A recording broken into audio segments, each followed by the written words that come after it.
I'm gonna change my spark plugs.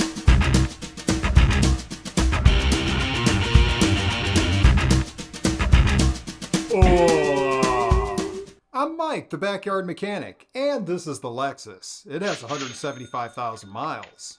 I bought the car with 135,000 miles, and it's still running pretty well. But as you saw in my catalytic converter video, its efficiency is in question. I have other ideas in the future, but for now, I'm going to focus on the spark plugs. There were a lot of choices for the Lexus. Although I almost bought the $10 auto lights, I ultimately pulled the trigger on these Denzos, since they are OEM. These will probably outlast the car, so I could have possibly gone another way, but I'll save the spark plug deep dive for another video. Out of curiosity, I looked up the price to have them done. The labor alone is between $330 and $400. I've changed hundreds of spark plugs back in the day. It usually takes 30 minutes, an hour. The Lexus is 4 hours.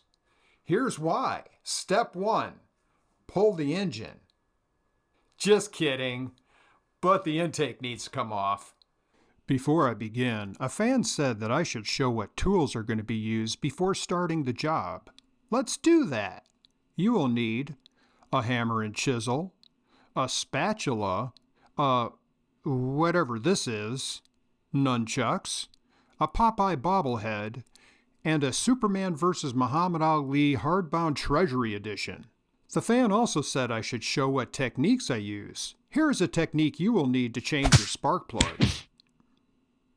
The first task is to pull off the engine covers. At one time, these made the engine bay look sleek and clean, but now they are old, dirty, and broken. Kind of like me. Next, I unplugged the mass airflow sensor and then removed it for cleaning.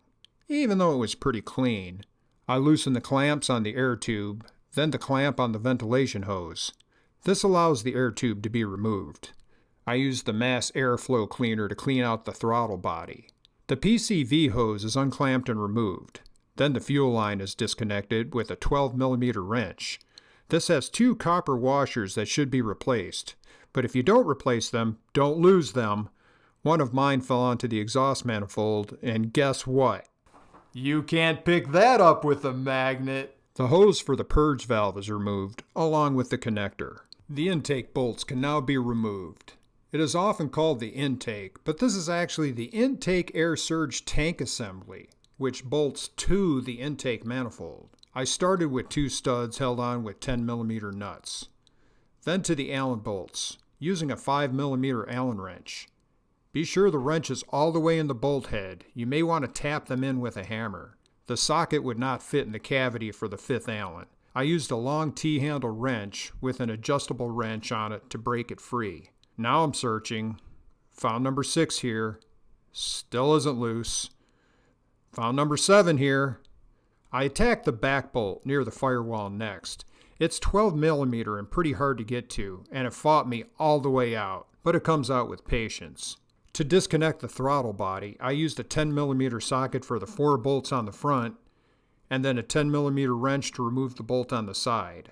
There is another 12mm bolt hidden behind a wire harness on the driver's side. The intake is loose now, but something is holding it on. This wiring harness near the master cylinder needed to be unclipped. Still won't come off. There's another wire harness in the back. To get this up, I propped up the intake so I could get into it and unclip it. Now it comes off.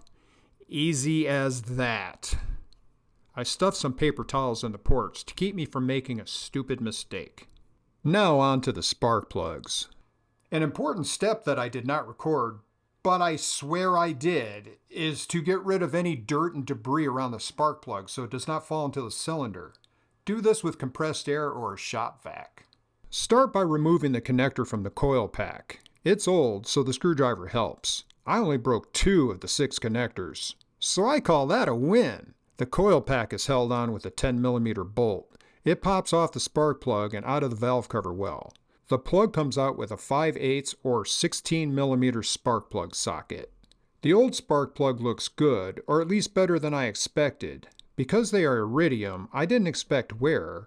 I was concerned I would see oil buildup, which I do not.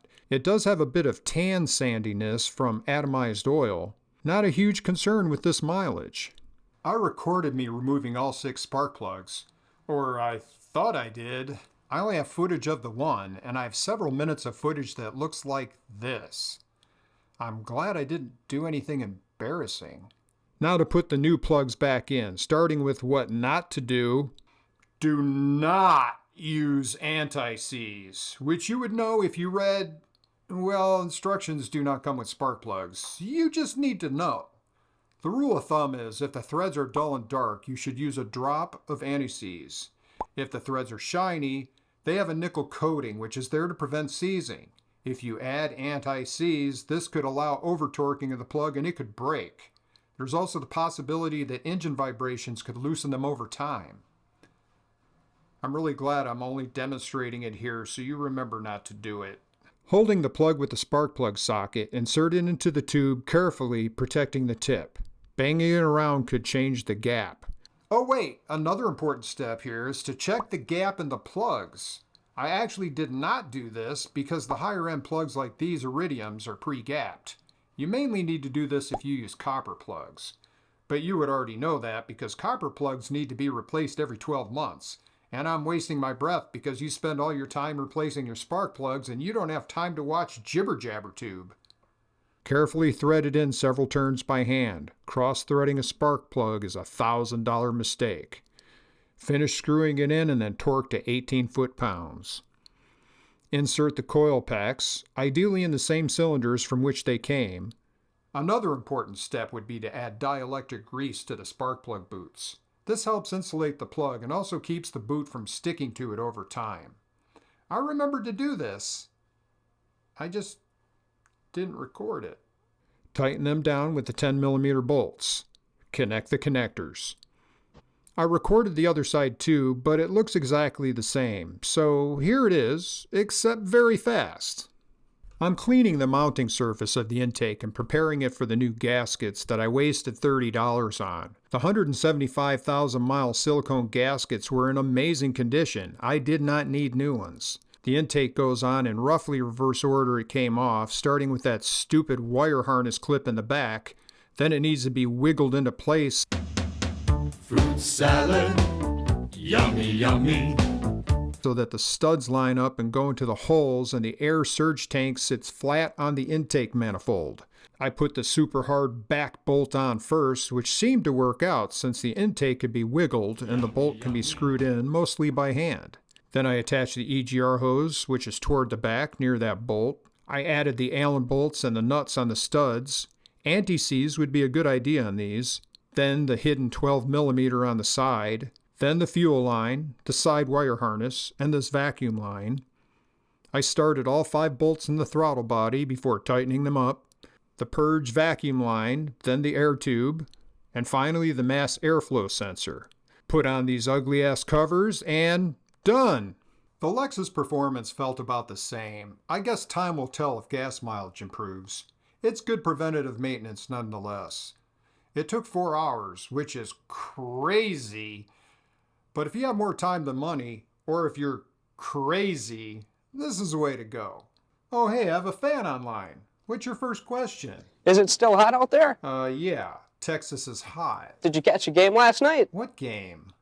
Have you tried the lasagna? It's my favorite. What? Who's lasagna? What grade are you in at school? I don't go to school. Have you decided what dessert you're going to have? You're starting to creep me out, kid. Do you like hot fudge sundaes? Okay, well, that's it for this video. If you have any questions, or if I got any part names wrong, put them in the comments. Just, don't be weird. Like Meat Boy. And if saving money working on your own car is something you're interested in, you need to watch this video on changing your own oil. Have I tried the lasagna?